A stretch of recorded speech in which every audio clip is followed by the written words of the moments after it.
One of the things that we know is that babies are the best learning machines in the universe.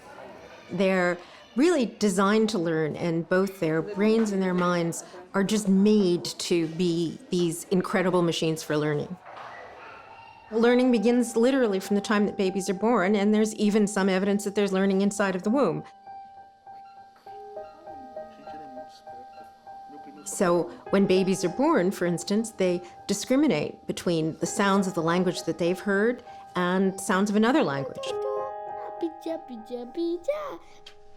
There's that duck. Good. Good.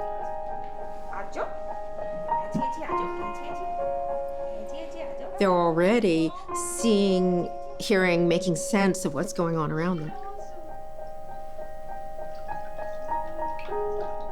People would say, so when does a baby start to see? When does a baby start to hear? Or people would think about learning in preparation for school. People would say, well, the year before you start school, we should make sure that a child is oriented toward learning. Learning doesn't begin then. Learning starts in infancy.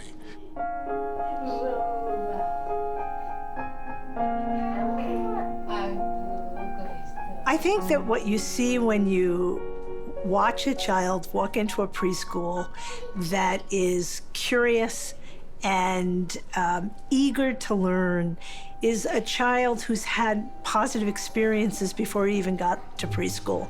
He's had nurturing and responsive parents.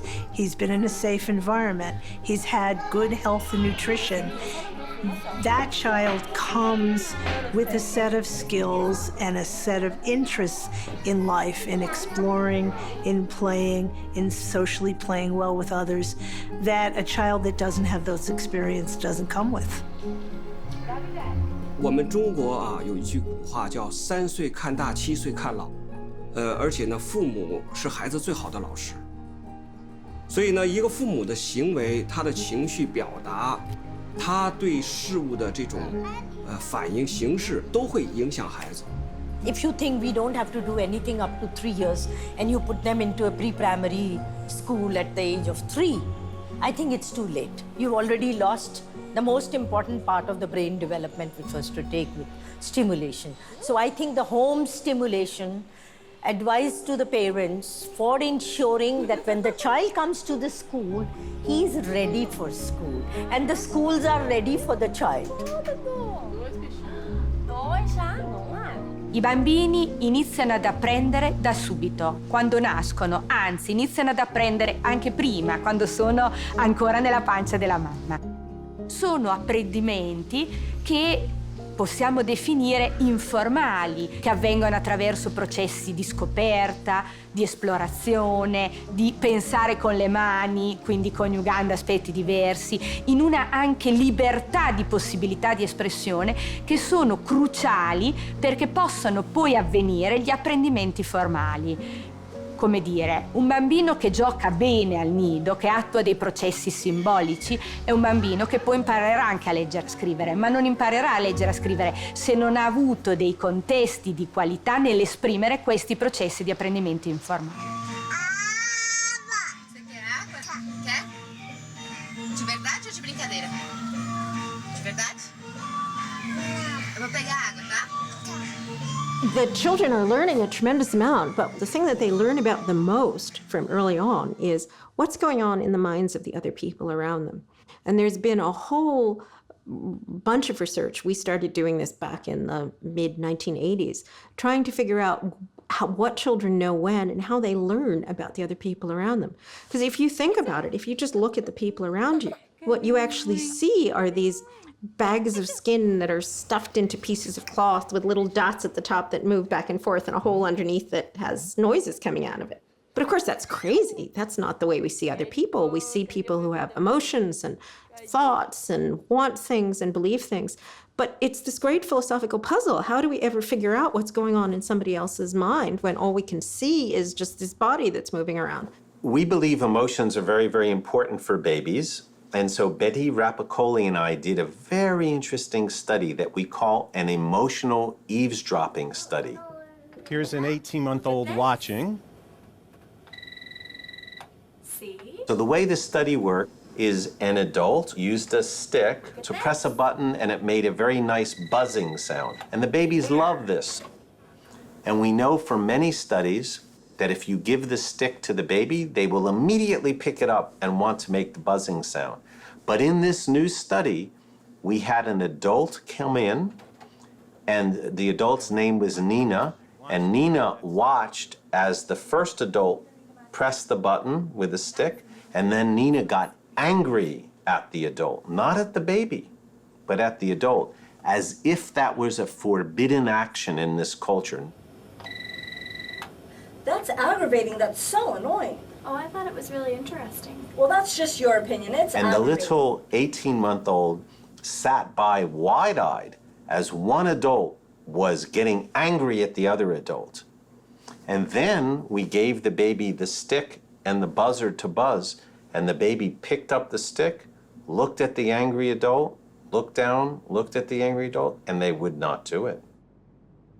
And they would not do it because the person who had demonstrated that she was angry at this action was now looking at them, and the baby did not want that adult to get angry at them. You know, for many animals, the animals, you have to do reward or punishment to them directly.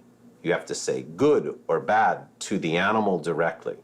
For a human child, you do not have to do the child directly. They can observe how one human being treats another human being, and they can learn from that. And that greatly accelerates their learning about the world. We used to think that emotion and social processing was completely separate from cognitive abilities like problem solving, mathematics, and language.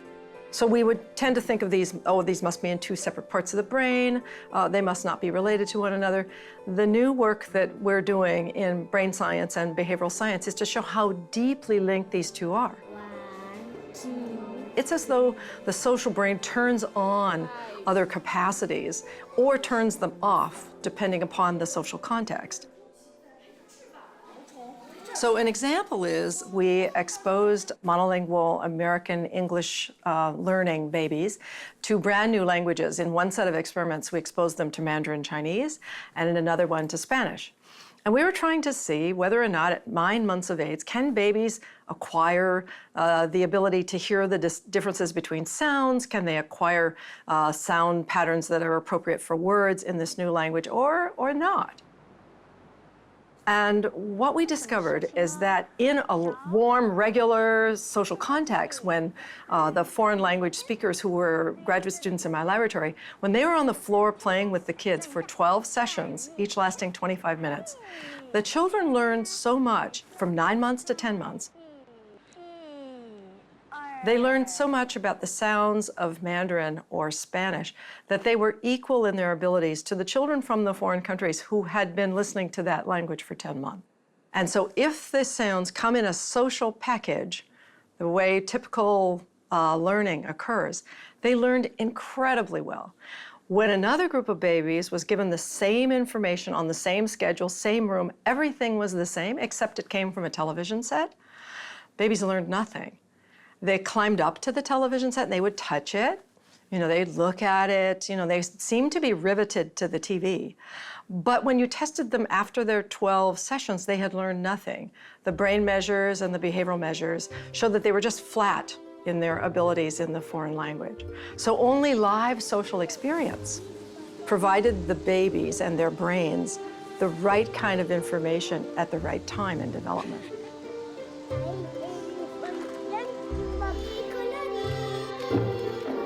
What I think people think in general is that children are better off interacting with people around them and objects around them. So having real live people who you talk to and engage with, that's always going to be the best toy for children and the toy that they learn the most from. Mattina la pimpa fa uno sbadiglio. Apre un occhio e guarda là. E la sveglia cosa gli dice? The question that people are often asked is, what's going to be the effect on babies of all of the new devices like screens and tablets and things like that? And the answer is we don't know, and we won't know for another 20 years until the babies grow up. But I'm more optimistic than some people are about this. So I don't think it's that being in front of a TV or being in front of a screen is destructive by itself, but it's destructive if it's keeping children from doing things like engaging with real people, which is the thing that they seem to want to do the most. Muitas vantagens vão ocorrer, muitas coisas boas ocorrem a partir do mundo virtual, mas o que a gente está tendo ali? Uma perda da observação e do contato visual e do contato direto da criança. Um bebê que senta na mesa com os seus pais com um tablet, ele não vai ver como as pessoas comem, ele não vai ver como as pessoas conversam, ele não vai ver como as pessoas têm prazer naquele momento. Então, assim, é uma perda muito importante. As crianças estão inseridas no mundo, né? O mundo da internet, um mundo que não vai voltar atrás mais, né? Então é isso. Então, e qual é o papel dos pais? Uma vez que o mundo está dado de uma certa forma, é justamente funcionar, ajudar a criança a lidar com este mundo. Então aí entram as regras, sim, né? Quanto de TV, quanto disso, quando é que vai ter celular, quando não vai ter. Cabe aos pais fazer esse recorte? Sim. Eles podem assistir 30 minutos, então o resto do tempo eu quero que eles sejam criança, eu quero que eles brinquem, eu quero que eles fiquem na rua, entendeu? Isso pra mim é muito importante. Eu quero dar isso pra eles porque é isso que eu tive, sabe? Children in their early years are meant to bond with nature, to have the wonder and the magic of the three-dimensional world imprinted in their hearts and minds.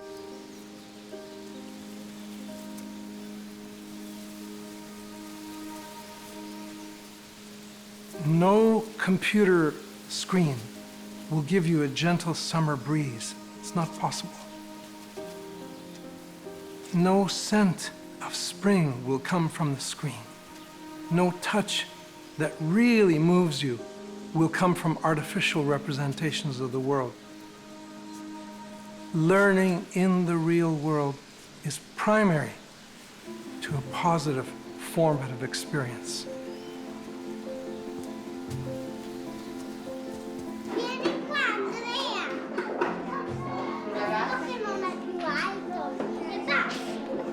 Per guardare sempre fuori dal porcellino. Eccomi qua. Sono arrivato. Ci sto. Sono arrivati, sono un porcellino. E vanno porcellino blu, bianco e rosso. Partono alla ricerca della loro nuova casa. E i bambini apprendono, imparano e co-costruiscono il sapere. Quindi insieme a te, insieme ai loro compagni, insieme agli altri bambini, e lo fanno se ti vedono coinvolto, se ti vedono divertirti con loro, se ti vedono interessata a quello che fanno e se vedono che questo interesse passa non solo dal bambino all'adulto, ma soprattutto dai bambini ai bambini, tra di loro, nella loro relazione. È questo che per noi è molto importante, valorizzare le relazioni tra i bambini, fare in modo che siano loro i primi promotori di un apprendimento.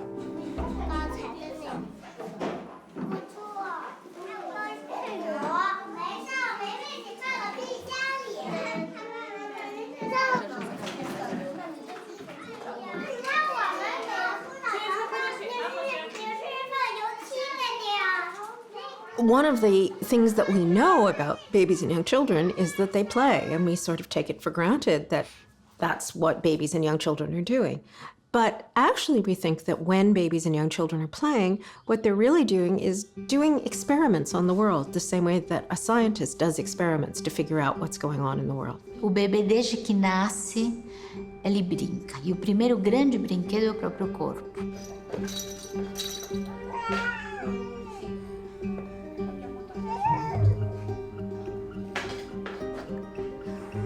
Como no início ele descobre a vida através dos sentidos, essa brincadeira se dá se descobrindo o outro e depois em função dos objetos que você coloca em volta para essa criança.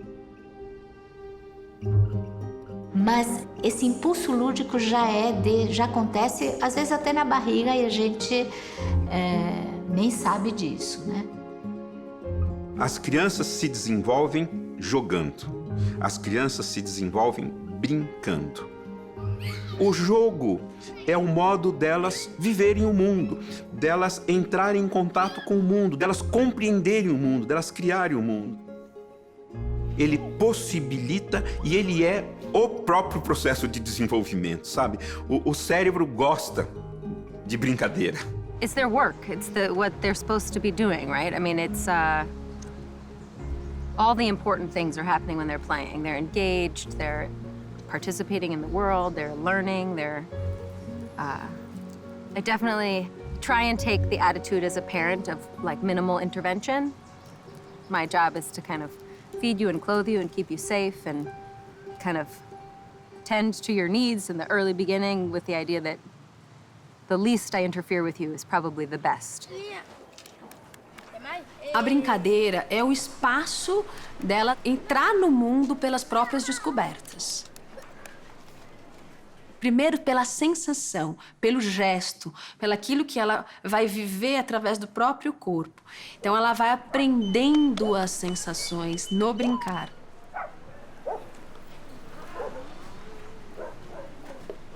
Muitas vezes os pais acham que eles deveriam fazer do ambiente do bebê um espaço meio escolinha, né? Cheio de recursos, cheio de objetos pedagógicos e lúdicos.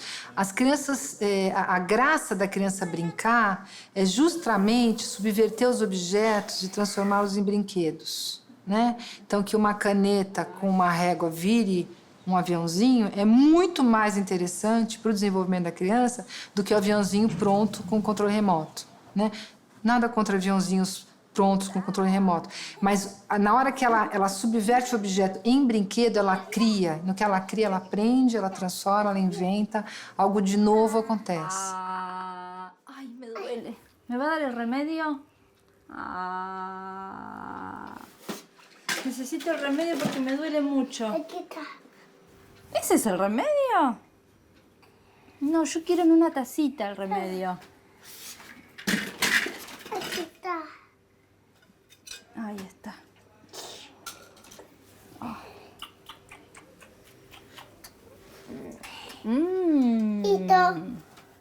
Buenísimo. Se siente mejor. Me siento mejor, sí. Gracias, doctor. Yo creo 5.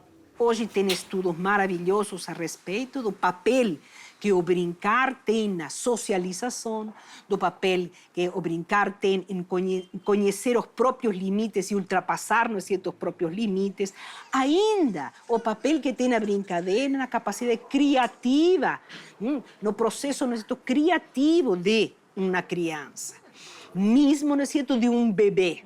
I think that from a creative perspective, one of the most important things to give kids is nothing.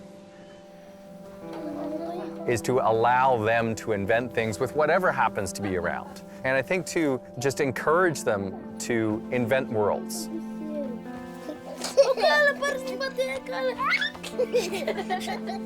Children are walking around without an agenda.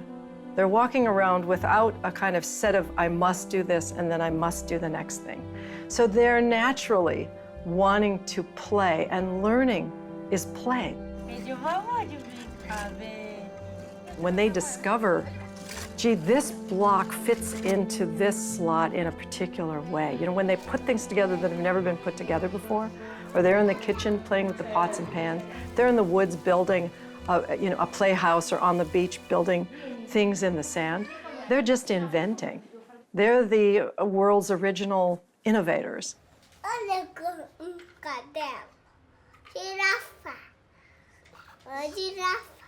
Creative play is all about problem solving. It's all about finding new ways to do something, of thinking out of the box, of being able to put together your puzzle pieces or your dolls or whatever articles you have in clear and imaginative ways that are not the traditional ways to use it. And so creative play has so much to do, not just with what children engage with, but the process of learning, the process of being innovative, the process of learning how to take a few risks, sometimes failing, then learning from that and succeeding. I've read an interesting statistic once that said that once children start to enter primary school, the creativity and the creative solutions they find plummets by almost 50% or more. That means prior to that, they're free thinkers and they're trying out innovative ideas. And then they get into a system that starts telling them how to think and how to react. This is my major role as a dad, is as a play platform. Off like that? How's that? We can do an interview just like this. Adesso che c'è l'autunno e tutti i colori cambiano, invece di, per esempio, voler dire al bambino com'è, come mai, che colori cambiano, eccetera, eccetera, provare a chiedere, per esempio, ai bambini anche piccolissimi, anche piccoli, solo che sappiano un pochino parlare, per esempio, come mai le foglie cadono, perché cambia il colore. Quello che gli adulti dovrebbero capire, insegnanti e genitori, è quanto, certo, è importante l'informazione, ma soprattutto è importante il processo che il bambino instaura.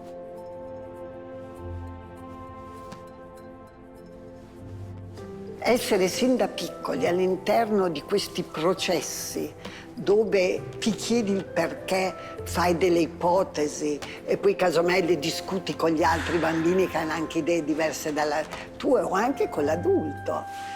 Credo che sia proprio un modo di apprendere, di costruire la conoscenza straordinario dove non c'è mai solo una risposta, ce ne sono tante. E soprattutto imparo a pensare con la mia testa, con i miei sentimenti e non ricevere sempre la informazione esatta dall'adulto. Cioè quanto è importante il processo della indagine, come si impari, ci si alleni a essere ancora di più, a essere curiosi, a indagare il mondo, a guardare il mondo interrogandolo. Come i bambini imparano? Imparano scoprendo delle relazioni che ci sono fra le cose. Relazioni di storia, relazioni di forma, relazioni di funzioni. E noi diciamo che dentro alle relazioni, allo scoprire queste relazioni, al costruirle, ci stanno anche dei significati etici, dei significati estetici. Avere cura delle relazioni, scoprire le buone e belle relazioni che ci sono fra le cose, a volte è scoprire la bellezza che lega le cose. I bambini e gli insegnanti, io dico, e i genitori dentro la scuola devono trovare dei contesti belli, non perché decorati, leziosi, ma perché c'è attenzione alla cura fra le parti. E vi faccio un esempio. Un bambino piccolo può mangiare un frullato di frutta, al nido come a casa. Allora, gli si può dare il frullato sano e beve e lo mangia, la salute, il suo corpo è a posto, oppure si può far vedere come quel frullato di mela nasce da una mela che è tutta tonda, tutta liscia, e però se la tagli dentro ha i semini, quindi ha una storia di vita.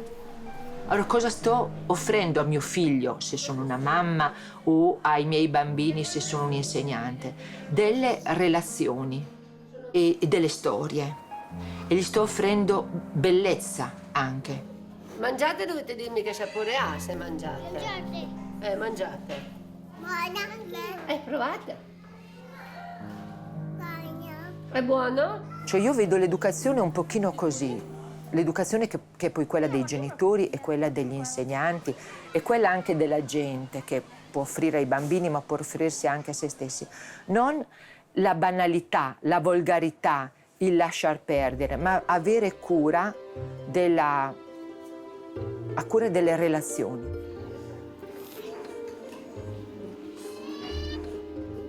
Osservare i bimbi e fare questi dialoghi con loro diventa straordinaria la quotidianità, l'atto quotidiano, l'atto semplice.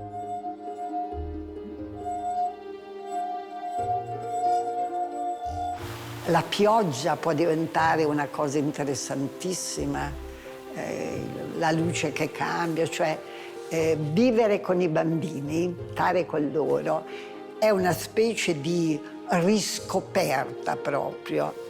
Cioè l'adulto deve anche lui continuare a incantarsi di queste cose. Credo che sia uno gli aspetti che un insegnante, un adulto, anche a livello della famiglia, ma ancora nella scuola è proprio il compito di un insegnante, è la costruzione soprattutto di contesti interessanti, dove ci siano dei materiali, degli elementi, delle possibilità che l'adulto in parte prevede, in parte no, perché i bimbi, per fortuna, ci sorprendono e vanno sempre da un'altra parte rispetto a quello che noi ci aspettiamo. Perciò è importante la costruzione di questi contesti che io definisco contesti intelligenti e solidali. L'ambiente è contesto di apprendimento per adulti e bambini e questo ambiente continua a essere coprogettato da bambini e adulti ogni giorno. In questo ambiente i bambini si possono riconoscere. Questo ambiente è ricco di opere, del fare anche dei bambini e i bambini si sentono protagonisti dell'ambiente in cui vivono.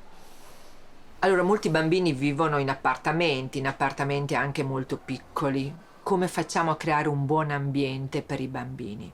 Ma l'ambiente prima di tutto è nella mente delle persone. Puoi avere anche non tantissime cose, non tantissimo spazio, ma che valore dai a quelle cose, a quegli spazi, coi bambini, a quell'ambiente? Piscina.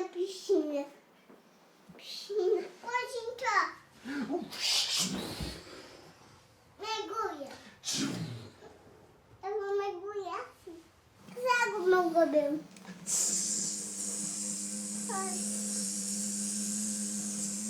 Coisinha. Ficou sequinho, limpinho e cheiroso. Noi, con le persone, coi bambini prima di tutto, costruiamo insieme dei significati che troviamo nella nostra vita, nella nostra cultura, nei nostri desideri, nelle nostre etiche, e questo è quello che scambiamo e possiamo scambiare coi bambini.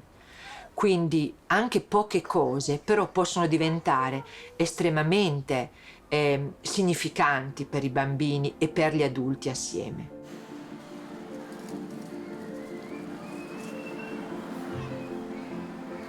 这个环境对成就孩子是非常重要的，尤其是在0到3岁，只要心理胚胎期的时候，它既然是一个胚胎，我们希望这个胚胎期的时候，孩子接受的所有的信号都是温暖的、积极的、充满爱的，非常舒服的，不能受到伤害的这样一个环境。如果是准备好这样一个环境的情况下，对他的胚胎的成长就是非常有利的。孩子的学习，他不是像成人学习一样。 他对环境的接受和环境之间的互动，造就了他自己的内心和自己的大脑。 Lo sviluppo della dimensione corporea, spirituale, non è separata dalla dimensione dello sviluppo cognitivo, sono tutte strettamente in relazione. Quindi non c'è mai una dimensione di apprendimento e di costruzione della conoscenza solo cognitiva. L'aspetto cognitivo è sempre legato a una conoscenza che avviene con le mani, con il corpo, con la sensorialità, con l'emotività, che sono tutte dimensioni del conoscere. Perché i linguaggi al di là della parola sono importanti perché il bambino apprende soprattutto attraverso l'azione, il fare.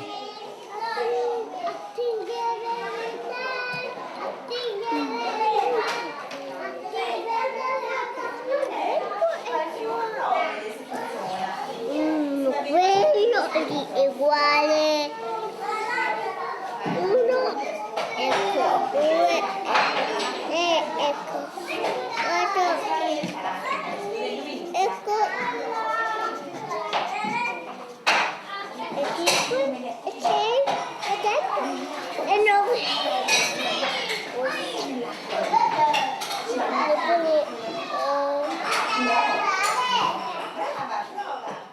Perciò il fatto di avere dalla creta alla pittura, alla grafica, una serie di altri materiali che una formazione come la mia, una formazione artistica, porta dentro, è chiaro che dà ai bambini la possibilità a tutti i bambini, in modo più largo, non solo a quelli che sanno parlare bene, per esempio, ma anche agli altri bambini, la possibilità di comunicare a se stessi e agli altri attraverso il fare, il costruire.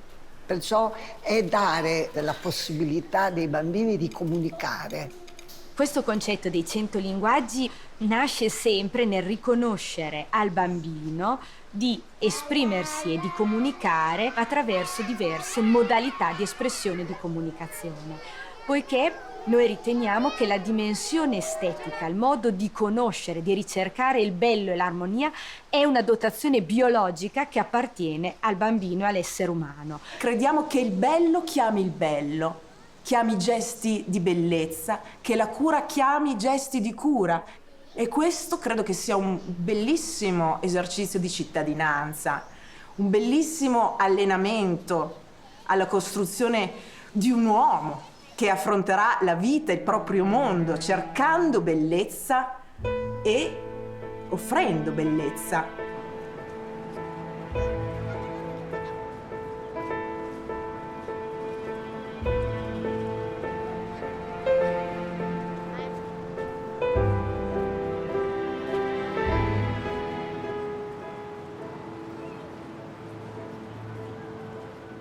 The whole journey started in 2000 when I got an opportunity to go and visit Kibera. But now when I came and saw what was happening, it kind of touched my heart and more or less transformed my life. I was very furious with our government because I assumed that the government should be able to take care of its citizens and not let them live the way they were living. I could not separate myself from what I saw. I looked at my life and I asked myself, where was the line drawn for me that I was not on that side? I looked at my children and I said, what would I do if I was in the same situation? I am busy raising up my children, giving them the best, but in future they will not be able to enjoy it. If we have another group of children who are just there existing, not knowing what will happen tomorrow, waiting.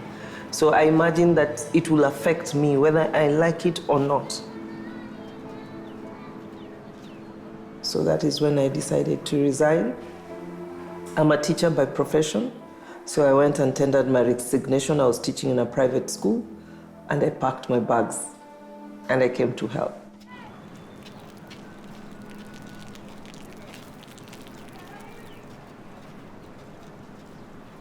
The president said all children who are the age of going to school should go to school. So we got all these kids, some of them were 10 years, 9 years, had never stepped into a classroom. But because the president had said and education was free, they came. But it was very difficult for us to work with them because our curriculum requires a child who has gone to kindergarten. So it was kind of Greek for them. And that is when I discovered that is why they go to the streets. Because at some point, everything just comes tumbling down. That is now when we set up Little Rock in 2003, October. On the first day, we had 12 children. The second day, we had 22. The third day, we were 35.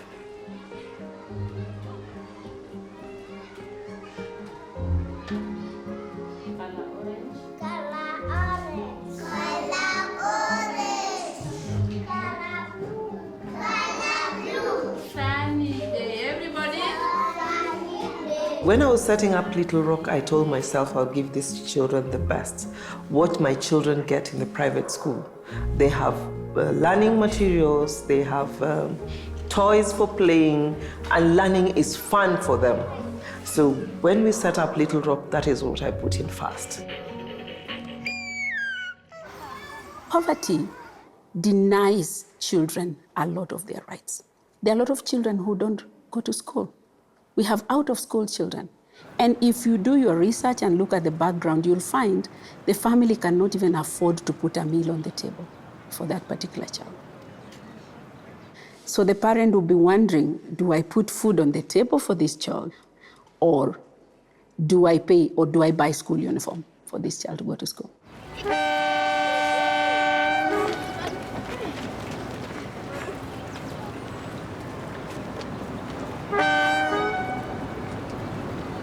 One day we walked into school and there was this young boy who was crying. So we thought, as parents, the first thing is that maybe the child is coming up with a cold. So we gave him Calpol and we thought he was going to be quiet. And he kept on crying. So as mothers, we took him to the office and we were like, so what happened yesterday night at home, so that we could calm him. And he said, okay, when I reached home, my mother told me to sleep. Oh, you didn't eat? No. What about the other day? He said, no, we didn't eat. So that is when we discovered that they slept twice without eating. So we made for him a black tea and bought for him donut. And within 20 minutes, he was running everywhere. So that is when we now brought in the component of nutrition in our school. So we started making for them mid-morning a snack and lunch. And when we did that, kind of everybody became alive.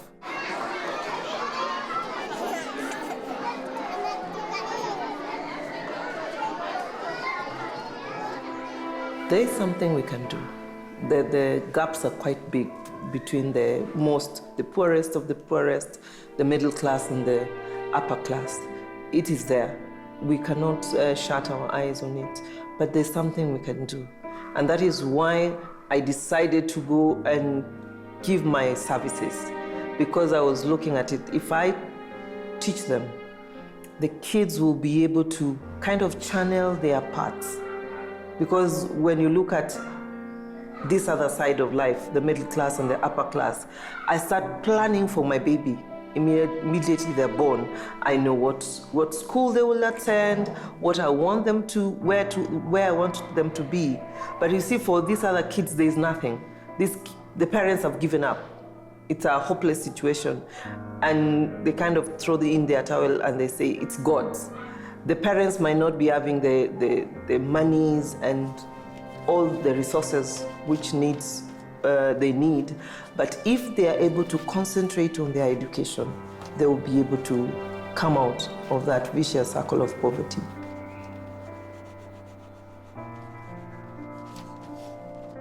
We used to think we had to provide a free public education when children reach 5, but really we have to provide those supports for children before they reach the schoolhouse door, for them to have equal opportunity among all children. One of the concerns in countries around the world is the growing inequality, the growing difference between those families that can provide preschool for their children, can provide time and attention to their children because of their family situations, and the growing inequality between those families that can't access quality care, that don't have access to good maternal health and child health in those early years. We have to pay attention to these issues for all children, not just for some children. If you do not take your child to school, if the society does not take a child to school, if the government does not ensure a child has an education, that's a violation. There must be policies in place that are saying early childhood education is compulsory. And government has to work towards realizing that. However, government can never do everything alone. Civil society, religious organizations need to come in on board and just complement what government is doing, and especially in the low-income areas like in the slums. Wow. Development, is a right of a child. Education and development go together, and it's one of the pillars of the United Nations Convention on the Rights of the Child.